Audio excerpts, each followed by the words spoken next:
It's one fucking chord. So the Michael eventually comes in and sings a lead vocal.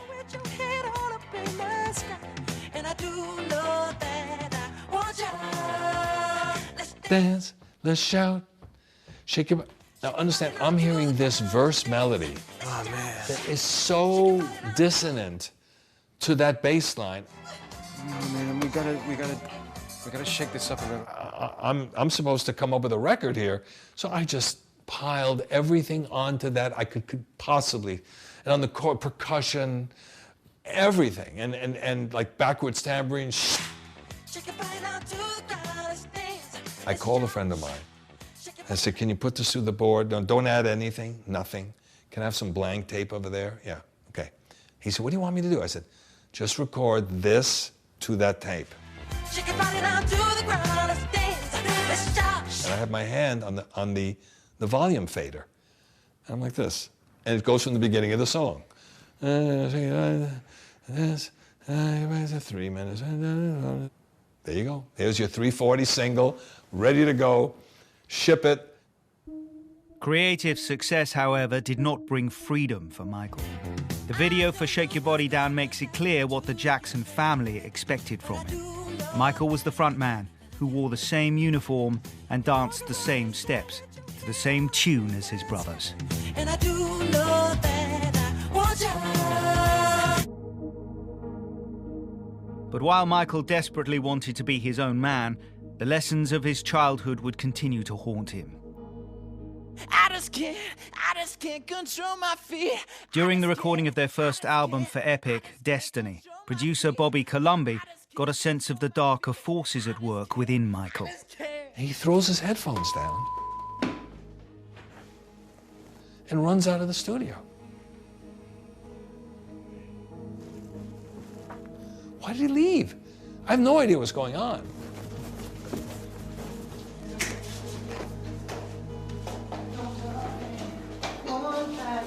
He's flipping out. He's just dancing like crazy. What the hell are you doing? You okay? I'm better than okay. So what's with it? I just can't listen to this song and not dance. I gotta get it out of me. I can't stand there and sing this section until I've got this out of my system. Where'd you learn how to dance like that? Like what? So fast. Running away.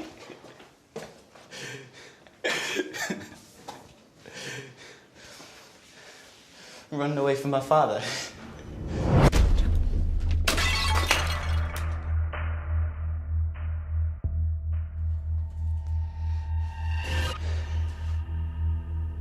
That was the first ominous moment. Interesting. Come on, let's lay it down.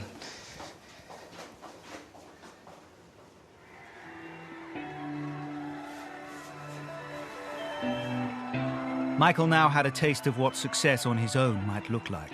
But Destiny was a huge hit for the Jacksons, and in 1979, a major worldwide tour was launched off the back of it. 127 shows across 3 continents, with Michael singing lead for his brothers. It must have been hard for him to return to that role once he had a vision that he might be able to operate a Michael Jackson story on his own.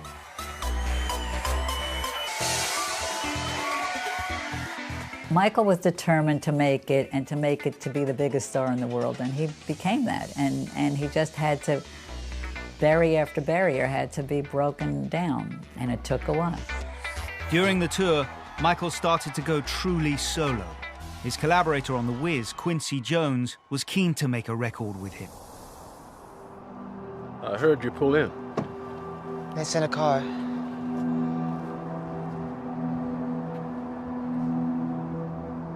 I'm doing a solo album next. Oh, no, you are not. Yes, I am, Joe. And there ain't nothing you can do about it. You're gonna do another record with your brothers. I am your father. All of this was for you, you know. All of this was for you. Every damn bit of it. Joe had always aspired to keep Michael as the kid brother in the band, singing mainstream bubblegum pop.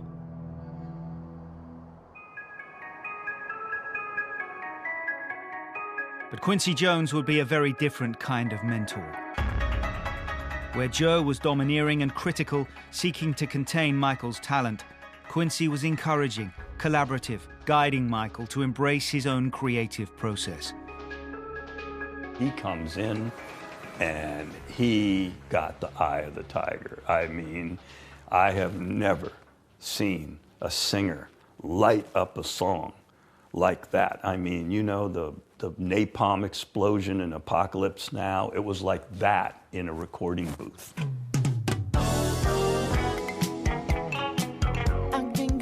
Michael developed a strong signature sound, but it was his raw, now unfettered emotion that pushed him to greatness. We start from the beginning, start over again. Under Joe, Michael had felt insecure and disempowered. Under Quincy, he could freely express himself in a safe place. This was an altogether different type of fathering. He was secure, and you could feel it on the record. He was telling stories, and each record, he was very involved. Quincy showed Michael how to take the best of his previous work and build on it, to give the audience a fresh sound that felt familiar. It was a trick that Michael would use on each of his albums. You listen to don't force it to get enough, da-da. It's dum dum dum dum dum. It's not that different from Shake Your Body. It's kind of the same thing. The only difference is the bridge. Ba-da-da, da-da-da, da-da-da, da-da-da. This time there were no brothers in the video. Even when he needed more dancers, there were just more Michaels. His point was made. When Off the Wall spawned 2 #1 hits, selling over 20 million copies, earning Michael millions of dollars, it was clear that professionally he was now free from his family. I couldn't believe it. It was historic. It was incredible. I said, this is going to be huge, which it was. But Michael's professional maturity didn't translate into a personal one. He was still tied to the emotional bonds of the Jackson family, continuing to live in the family home and still suffering from the same issues of racism that had plagued his time back on the Chitlin circuit. Michael Jackson is still an urban artist for a lot of people because he's a black kid. And so it's always been more difficult for your artistry to be taken seriously. At the Grammys in 1980, Off the Wall was only nominated for 2 awards. The song Don't Stop Till You Get Enough won Michael the Best R&B Vocal Performance. I think that he was pretty clear that Off the Wall's snub at the Grammys was at least related to race. Maybe people weren't like, we're not gonna let that black guy win, but that people didn't recognize the music because the maker was black.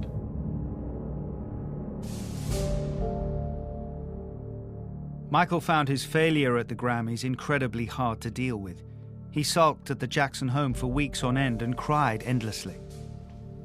His childlike inability to deal with the perceived rejection was so extreme that his family worried he was losing it. Please, get up. You've been there for days. But from the ashes came a determination. The start of the revolution of Michael Jackson came from a period of self-doubts and re-examination, introspection. Michael, tell me what's wrong.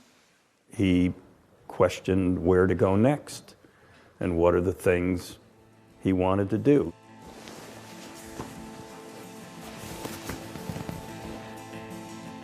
The next one. Next one's gonna set the whole world on fire. Eventually, the solution for Michael was a simple one. To erase the hurt of the Grammys, the brutality of his father, and the pain of his lost childhood, he would have to do something truly extraordinary. But so successful was this solution that in the end, it destroyed him.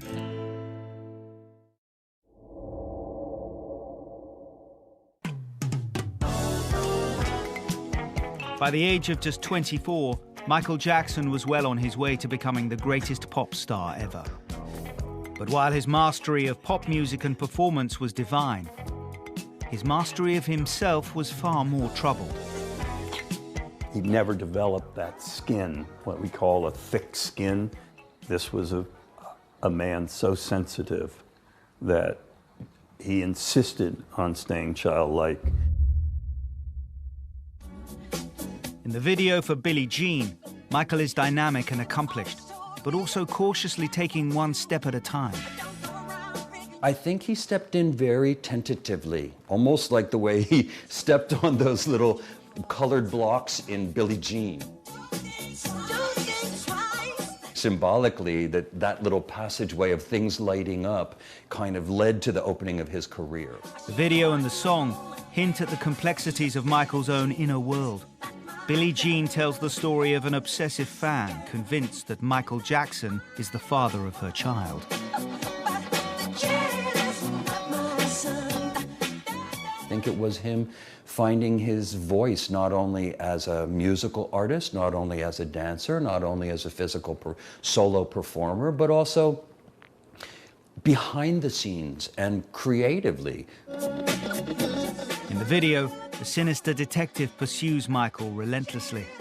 Michael continually denies he is the father.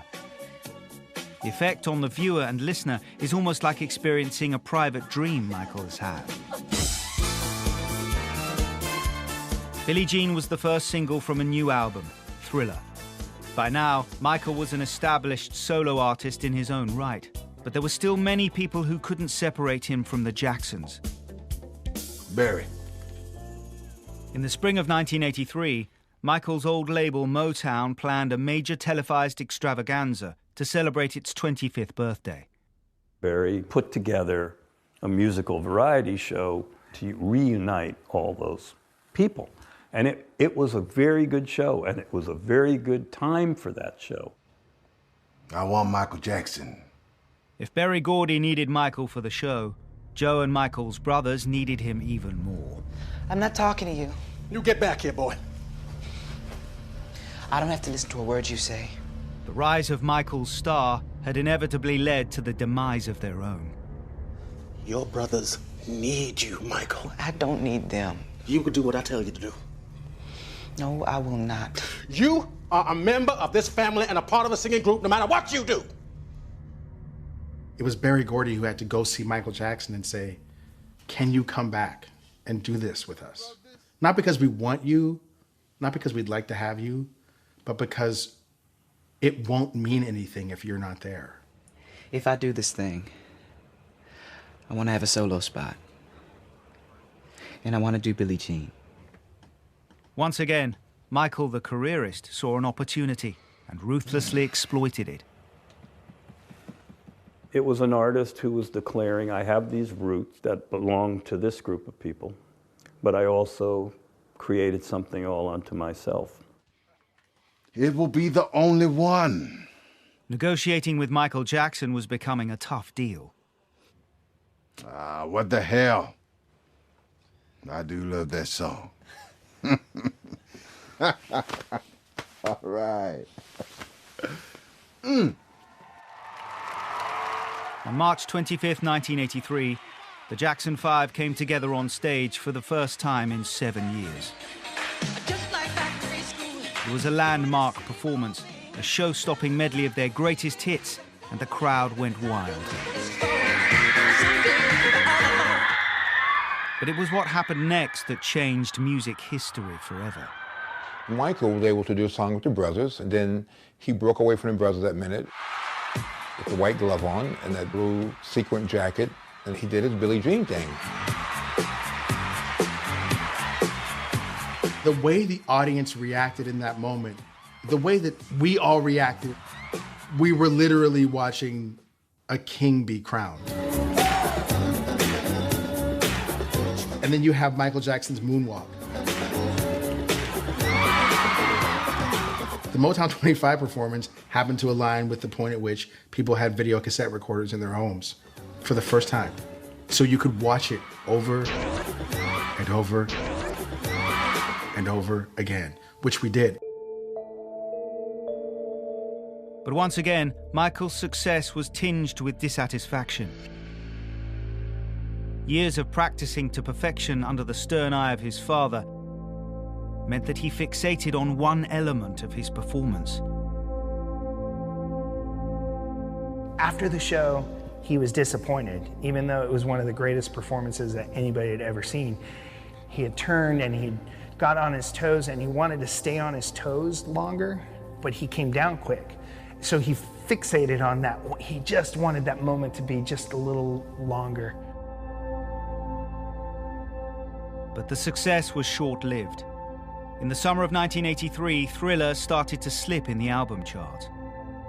Michael was determined to stop the slide by making a video for the title track.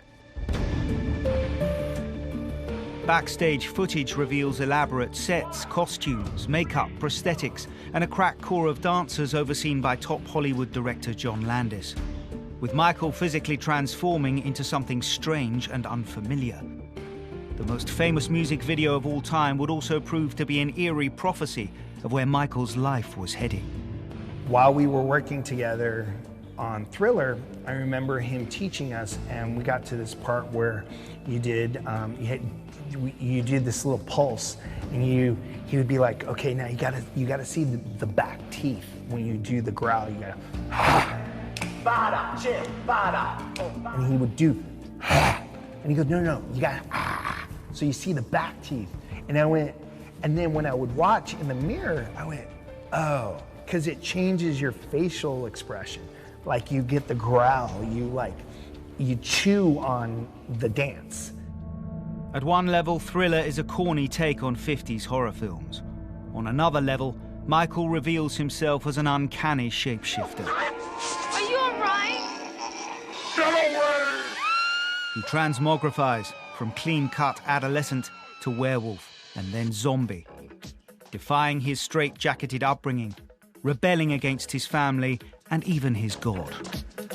The fact that he decides to play with monsters and demons and satanic elements when he comes from a family, particularly a mother, that's super duper religious and has a pretty hard line about what kinds of imagery we're to talk about and what kind of imagery we're not, I don't think that's an accident. Exodus 20:4-45. You must not make for yourself a carved image or a form like anything that is in the heavens above. I'm not trying to be a carved image. I just want to bring... This is for your sake. Or a form. If Thriller was Michael's attempt to cast off his religious upbringing, he failed. I still believe. I know the truth. I preach Your film is in praise of the devil himself.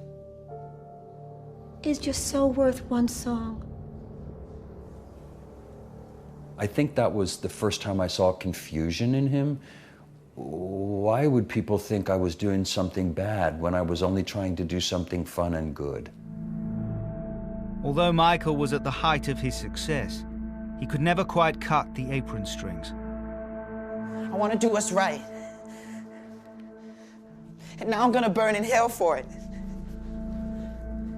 John, I just wanted to make a good, fun short film, not to purposefully scare people or do anything bad. I want to do what's right. Michael had already rejected his father. Then I want you to destroy it.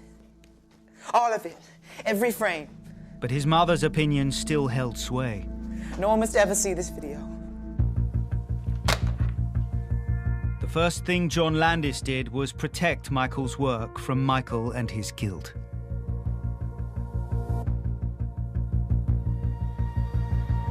He then showed Michael how he could be an artist and still be his mother's son.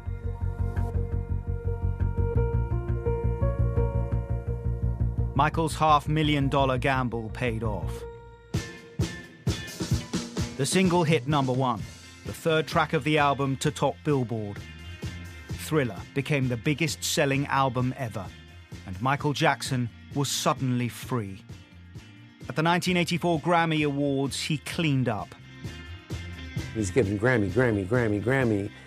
He really just didn't know what to say. Getting all those Grammys, it was, I love you, and thank you, and I love you, and thank you. Michael won a record-breaking 8 awards, including Album of the Year. He was happy, he was satisfied. He felt he had justice. When Nares recognized his talent, this time with Thriller, he was happy. Michael's success brought more power and money than any recording artist since Elvis. He was beholden to nothing and no one, but he belonged to everyone. I think he was public 24 hours a day.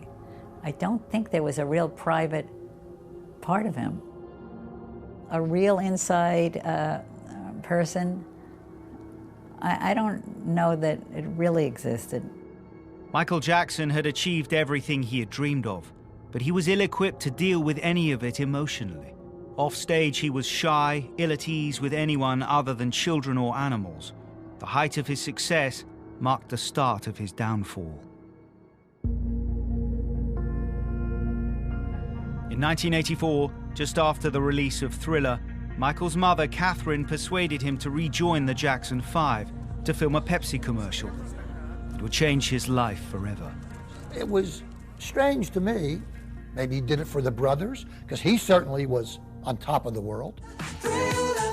Michael was now so successful in his own right that granting a favor to his brothers was easier than before. But ever the businessman, it was his music they would be singing, and his moves they would be dancing.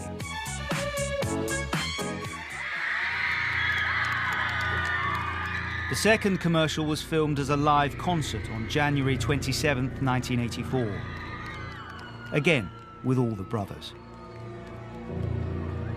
We had enough takes. We wanted more. The agency wanted bigger.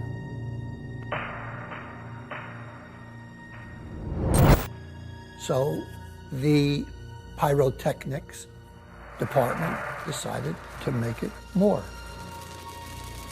His hair was full of inflammable material. And they set off a spark.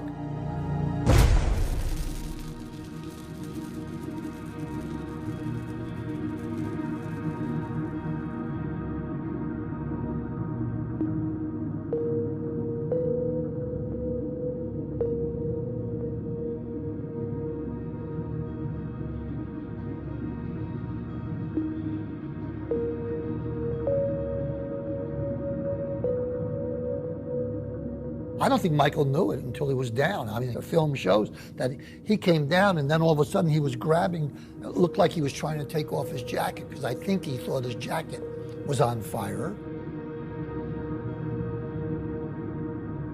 But it wasn't. It was the hair went up and the crown caught fire. He burnt the back of his head. He was on fire. This was not a mild burn. As Michael was wheeled out, his mind was not on himself. It was on his image. Wait. My glove. I need my silver glove. My silver glove. Like a security blanket. The baby has a bottle. The glove was like a bottle to him.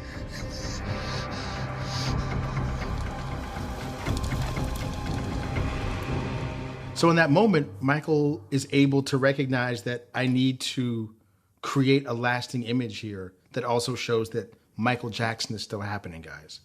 And the easiest way to do that is with this glove. In this instant, it became clear that there were two Michael Jacksons. The real Michael Jackson, badly injured and lying on a hospital bed, and Michael Jackson, the mirror image, a product for the world to consume.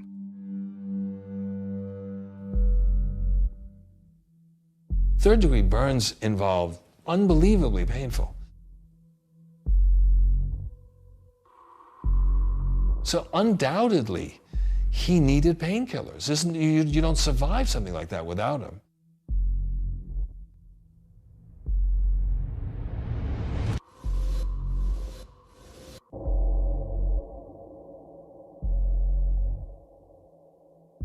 His relationship to painkillers began at that point. And it didn't stop. Michael was under the knife for hours. Surgeons cut away the dead skin and inserted tissue expanders under his scalp. He had balloons implanted in his head to keep the shape, surgery. I mean, it was a really big deal. By this point, though, Michael was no stranger to operations. He'd already undergone 2 bouts of plastic surgery. To begin with, he said he was insecure about his looks. He wrote about his nose and how his father would make fun of his nose, and he always felt self-conscious about it, so he did something about it. Just like thousands and thousands of performers do. Nonetheless, Michael went beyond the usual nose job. Over the next 6 years, plastic surgery would become almost a form of self-harm.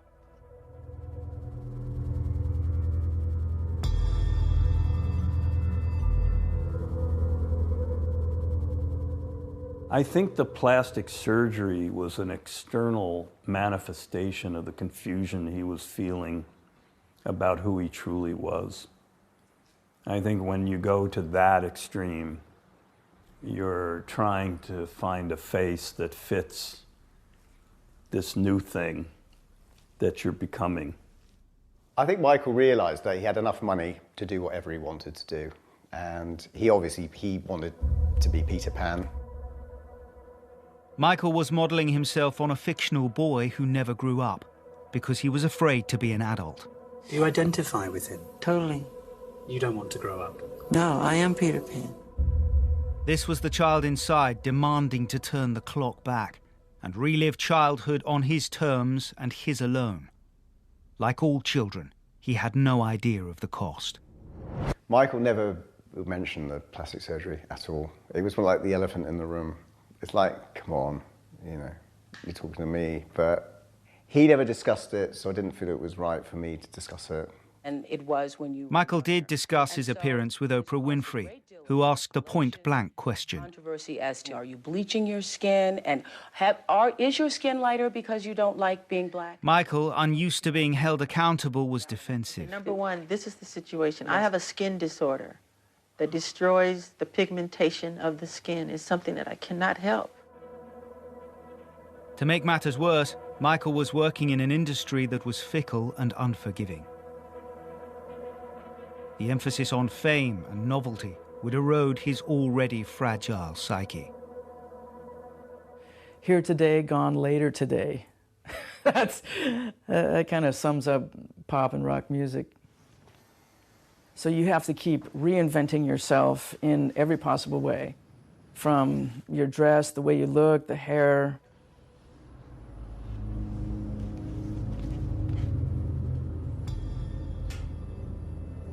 Michael, though, crossed a line.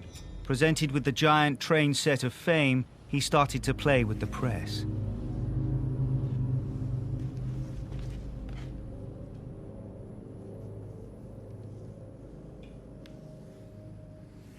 I think Michael, to some degree, fell into that I want to be on every cover of every magazine and I want to be mentioned every 5 minutes. And I think that was part of his MO to be successful, is this constant publicity. In early 1984, Michael leaked a photo of himself in an oxygen chamber and spread rumors that he would take it on tour to extend his lifespan. I think this is nice. I think we should push this, but not too much. It was more schoolboy prank than sinister manipulation. And Michael played it, absolutely. He told me about illusions. Michael says, my whole thing is an illusion. He said, I put on a surgical mask and I walk across down Knightsbridge or whatever. Virtually every single newspaper in the world will print a picture of it. Michael, in his childish glee, failed to understand the consequences of fibbing. If he didn't tell the truth, the press wouldn't either. And now they came after him. The man in the mirror slowly metamorphosized into Wacko Jacko. I said, Mike, if I had Bruce Springsteen's head and I put it on top of a giraffe and I sent that picture to the National Enquirer, they'd send it back saying, what the hell is this? If I put your head on a giraffe's neck and sent it to the Inquirer, it would be front cover page. Absolutely. What? Why? I said, because the image that's being projected of you is that you're like a weird guy.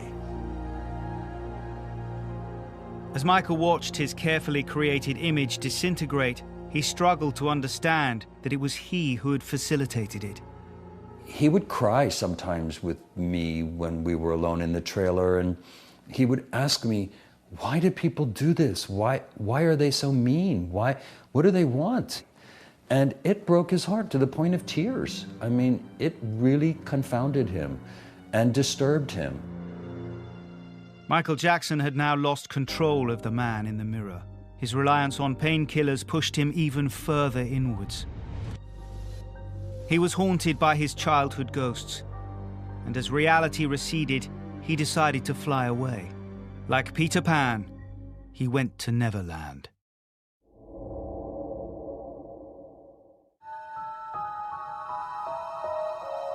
At 30 years old, Michael was still living on the Jackson family compound. Now he wanted a family and a home of his own. He settled on a ranch 130 miles northwest of Los Angeles. Michael renamed the property Neverland Valley, a homage to Peter Pan, the boy who never grew up. From the get-go, this was no ordinary celebrity compound. I think Michael was just trying to create his own world for himself. He had a full-size steam train. He had a full-size, well, maybe a 300-seat cinema there. He had a zoo. In 1988, Michael moved in with Bubbles, the chimp. And many very famous people that have the kind of disjointed upbringings end up with some unusual pets in their home when they have enough money, you know, so. And he was hanging out with you know, like a chimpanzee. Michael built Neverland to recreate a childhood lost to hard work and a violent father. A carefree family retreat for Michael and his young friends. Michael might have had a very angry and discipline-oriented father, but at least there was somebody who was telling him, don't do that. When he lost that, he went into a world where people never told him, don't do that. Michael had lost Quincy, too. After creative differences recording his album Bad, released in 1987. Once he removed Quincy Jones from his circle of advisors, his father was long gone. Who would say no to him at this point? There isn't anyone. I'm gonna do that. I'm gonna build a water park on the other side of this mountain. Michael loved kids. His hanging out, his building his little, you know, arcade or whatever, that little circus at his house. He really did love kids. Yeah, sure. He enjoyed seeing them play, watching them grow, teaching them things because he was such an avid reader. I think that's part of why he wanted a zoo at Neverland, to show people the animals up close and the wonders of the world. Michael described himself as the loneliest person on the planet. So Michael invited poor, underprivileged and sick children, along with their families, to come and enjoy Neverland. He also craved more intimate relationships.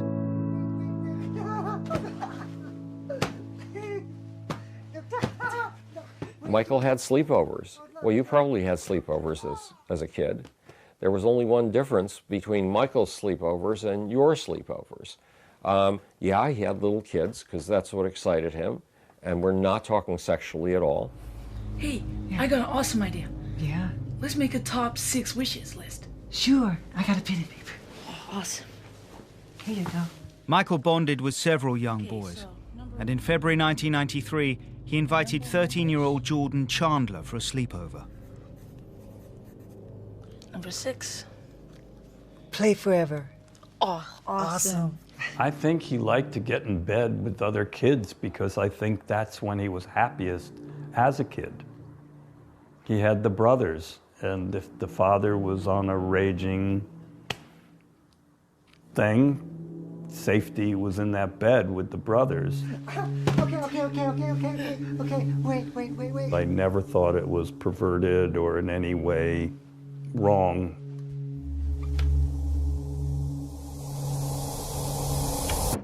Was it wise? No, but understandable. In terms of the forensics of what happened, I don't know. No one knows. And the trials that have gone down have concluded we don't think anything happened. Time around You're them. never gonna see him again. Are you okay? No. Touch him. But I'm not Touch like him. that. As Michael spent more and more time with Jordan, his parents, Evan and June, became increasingly concerned about their son sharing a bed with a 35-year-old man. Jordan, you have to tell him the truth. Please don't go.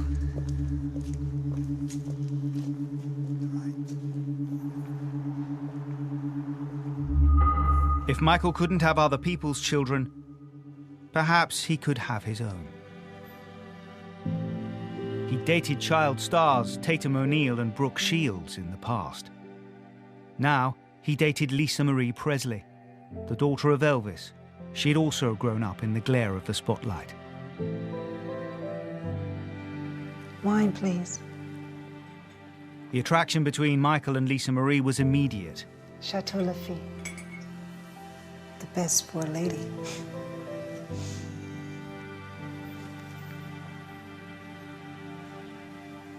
I love your smile. Oh, really? Yes. For possibly the first time, Michael had found a lover. May I? Yes. This was a shot at a normal life, with a wife and family. I think that they genuinely connected. I think they genuinely understood something about what it means to grow up in this industry that neither of them could find someone else who understood. Lisa Marie may have thought her childhood had prepared her for life with Michael. Then, Evan Chandler alleged that Michael had sexually molested Jordan. On December 20th, 1993, the LAPD's Sexually Exploited Child Unit came to Neverland to investigate. Can you stand on the chair, please? Do we have to? We have to, sir. Jordan claimed that Michael had distinguishing marks on his genitals and buttocks. You remove the robe, please, sir.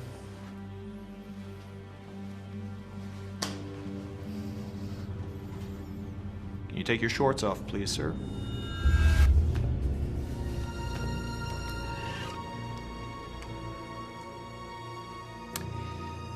Can you lift your penis up, sir, please?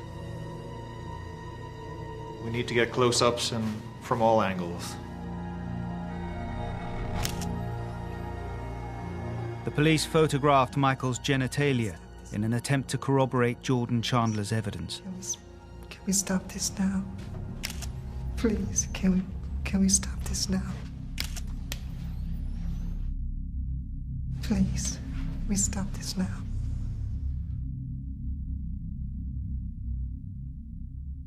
I am not guilty of these allegations, but if I am guilty of anything, it is of giving all that I have to give to help children all over the world.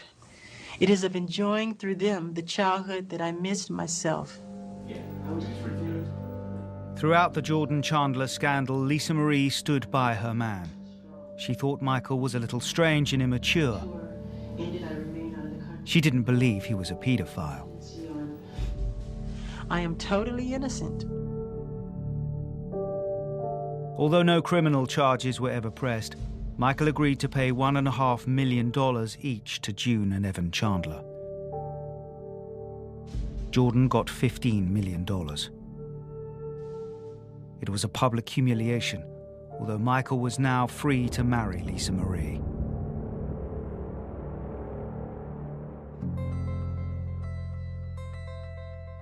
The private ceremony was on May 24th, 1994. From the beginning, it was a stormy marriage. At the MTV Awards that year, Michael kissed Lisa Marie in public. "I hated it," she said. "I felt used like a prop." Michael, for his part, thought that the kiss made great TV. Years later, Lisa Marie revealed intimate details of their marriage to Oprah Winfrey. Was it a consummated marriage? Oh my God, Oprah! I have to ask that question. What? And you all know damn well you want to know.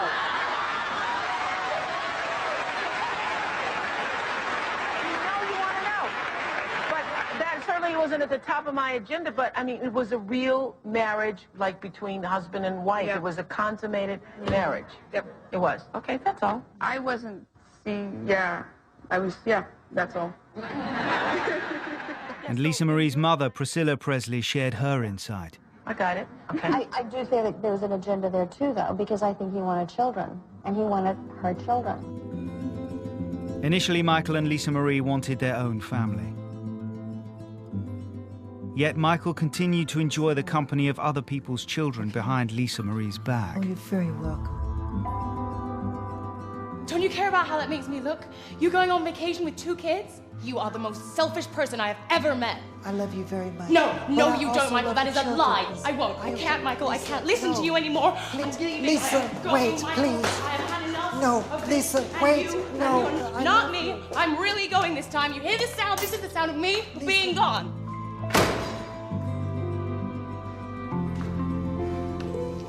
Michael was desperate for Lisa Marie to have his kids. For Lisa Marie, though, Michael was just too much. She said, "I think he needs a parent, and maybe shouldn't be one himself yet." Michael and Lisa Marie divorced in 1996. In losing her, Michael had lost the ideal family he had hoped for. Now, he would have to settle for any family he could get.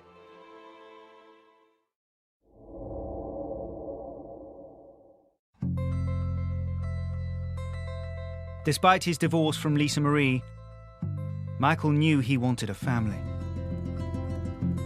Children of his own. He always was into children. He liked the energy of the young people and the beauty, of the wondering that they did, because he always seemed to keep that wonder. And Michael realized that to have kids, he would have to face the reality that he was once again single. Although for Michael, reality would always be a slippery thing to grasp.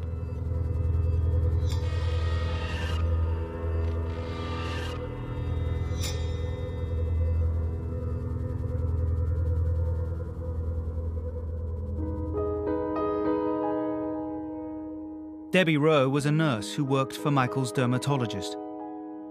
In 1995, she made him an extraordinary offer, as she later admitted in a candid interview. He said, "You really want to be a dad?" And I said, "So be a dad." And she looked at me puzzled. And I said, "Let me do this. I want to do this. You've been so good to me. You're such a great friend. Please let me do this." They married, and Debbie gave birth to their son on February 13th, 1997. At last, Michael had a childhood he could cherish. Not his own, but Prince Michael Jackson's. Michael wanted more children, and this time turned to a friend for help, Mark Lester, a fellow child star who had the title role in the film Oliver. Michael and Mark had known each other since meeting in the 70s. Michael was finding it difficult to conceive, and he knew I had 4 kids. He phoned me up out of the blue and said, would I be a sperm donor for him? And I thought, are you having a laugh? I thought you were pulling my leg. It was just April the 1st. And he was, no, I mean. So I said, yeah, well, what the hell, why not? Paris Jackson was born on April 3rd, 1998. There was talk about Paris being connected to me biologically, but which I don't know either way, but the fact is Michael, he brought her up. He brought her up as his own child. So as far as I'm concerned, Paris Jackson is Michael Jackson's daughter. Hi. I see you've got the Star Wars shoes. Debbie had Michael's children, but she was to have no part in their childhood. Michael wanted total control, a single parent, assisted by a team of nannies working around the clock. Debbie divorced Michael in 1999. Okay, here we go. Abu, Abu, Abu, Abu. Yes, Abu. Michael's third child, Prince Michael II, was born to an unknown mother on February 21st, 2002. I love my children very much. Yes. Michael gave him the nickname Blanket and hid all his children under blankets or masks to protect their identities in public. That's what she does. I think he just wanted to make sure that they weren't in the gilded cage that he was. Although obviously Michael had accepted his own fate, but then why should the children?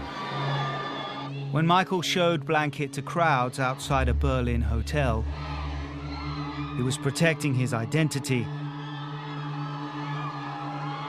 while endangering his life. The press verdict was brutal. Michael wasn't fit to be a father. For all the strangeness and the errors of judgment, Michael made a good stab at parenthood. I think Michael was a good father because he had the time to be. When the kids were around, he wasn't recording, he was still writing, but he wasn't touring. So he could dedicate a lot of his time, or all of his time, pretty much all his time to his children. Michael saved his children from the upbringing he had. He couldn't, however, save himself. He never learned to smell danger. In 2002, documentary maker Martin Bashir filmed Michael at home over 6 months. Living with him, another young friend, Gavin Arvizo. The 12-year-old Gavin had just recovered from cancer, and Michael offered to help. What is it, Gavin, about Michael that makes him connect so well with children? Because he's really a child at heart. He acts just like a child. He knows how a child thinks. Once again, Michael got too close for his own good. There was one night I stood in there, I asked him if I could stay in the bedroom. And he let me stay in the bedroom. And I was like, Michael, you can sleep on the bed. And he was like, no, you sleep on the bed, sleep on the bed. We're like, no, you sleep on the bed. And then he finally said, okay, if you love me, you sleep on the bed. I was like, oh, man. And so I finally slept on the bed. But it was fun that night. I slept on the floor. The next thing I heard was that the mother had got the son to push these charges forward, and it was like, oh my God. And Michael was really, really, really upset by the whole thing. I mean, he felt absolutely devastated. Michael faced 14 charges of child molestation and administering an intoxicating agent. Disheveled, seemingly confused, a man in distress. The trial began on January 31st, 2005. This whole thing with the trial and the accusations that were made about him and the pedophile and all that, it really wore him down, his health-wise. I mean, it hurt him.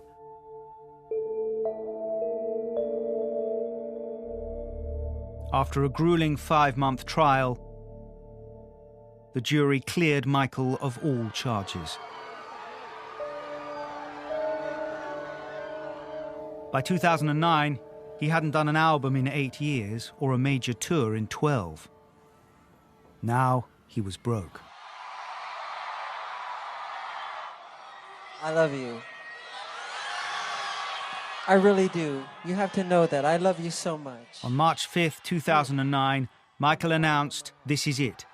50 performances at the O2 Arena in London. This is the final curtain call. Okay? And I'll see you in July. This Is It was driven obviously because of money, because he owed so much money and he did not want to do that tour. He was very tired and he was in a lot of pain. Not just pain from the accident, but all the pain from all those years of these incredible physical shows he put on too. With pain came the painkillers.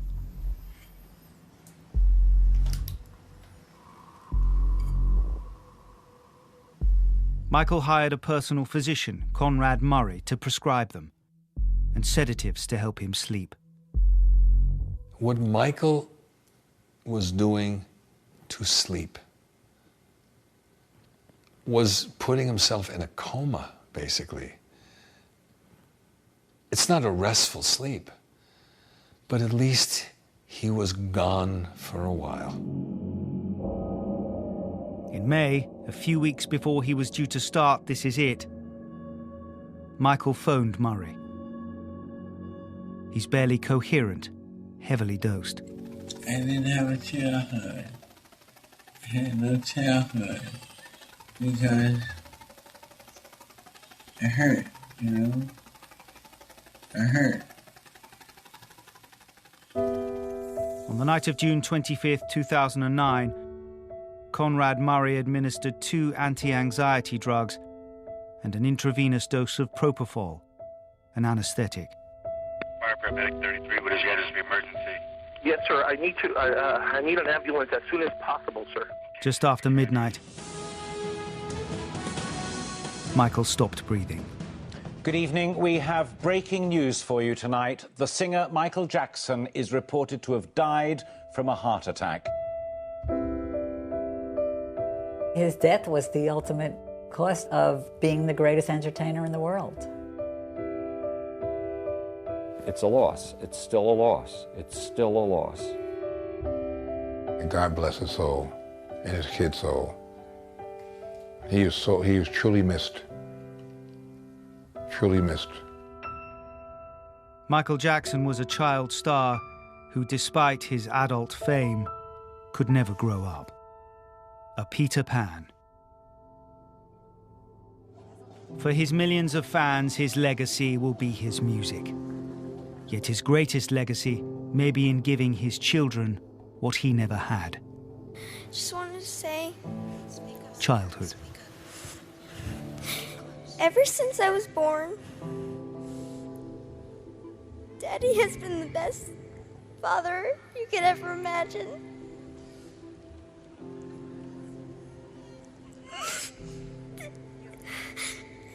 And I just wanted to say I love him so much.